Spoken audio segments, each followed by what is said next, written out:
My husband played a prank on me while I was in labor, so I gave him the biggest regret of his life of not seeing the birth of our child and kicked him out of the delivery room. My husband and I just had our first baby. My husband was excited and super supportive and caring throughout the pregnancy. The only this is that he became slightly obsessed with watching YouTube and TikTok videos of husbands pulling pranks on their wives while in labor. I didn't mind at first, but then he started casually joking about doing things he saw in the videos, saying it would be funny. I clearly stated my distaste for them and asked him not to do anything like what he saw. He agreed and continued to joke about it occasionally, but I brushed it off since I trusted him and thought nothing would come of it. The day of the delivery came, and I had been in labor for 8 hours, 12-hour total labor. I had just finished another round of contractions when my husband let out the loudest fart, turned to me and said, "What the hell have you been eating, Marion? It smells disgusting." I immediately recognized that as one of the pranks in the videos. Outraged at him not honoring what I asked him not to do, I demanded that he leave the room. He started to argue, saying it was just a joke, but I insisted, and luckily the nurse helped get him out. I went through the last 4 hours of labor by myself since my family lives out of state, and I'm not close to my mother-in-law. After the delivery, I told the nurse he could come back into the room, and he was fuming. He started demanding that I tell him why I kicked him out. I calmly told him the reason, but he was pissed. He hasn't talked to me in a week. His mom is taking his side, saying that I was a complete bitch for kicking him out. Normally he would defend me from her, but this time he completely agreed. I might be the soul because I know how much he was looking forward to being there for the birth of our first kid,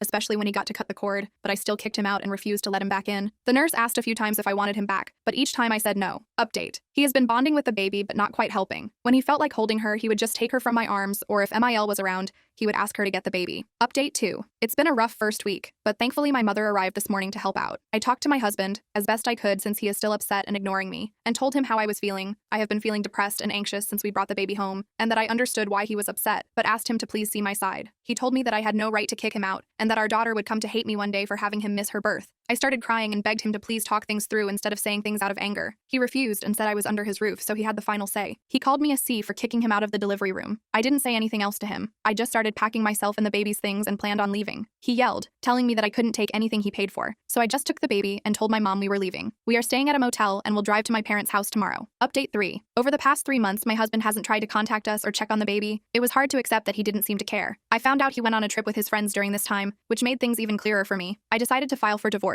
It was a hard decision, but I knew it was the right one for us. When my husband got the divorce papers, he came begging for forgiveness. He said the divorce made him realize what he was missing. Although he is still insisting that it was my fault because I am overreacting for something so small, I couldn't trust him anymore. His actions spoke louder than his words, and I needed to focus on creating a stable, loving environment for my baby and myself. I've recently started working again, which has been good for me. It's given me a sense of purpose and helped me stay strong. My priority now is to provide a happy and healthy life for my child and myself. I'm hopeful for the future and ready to move forward.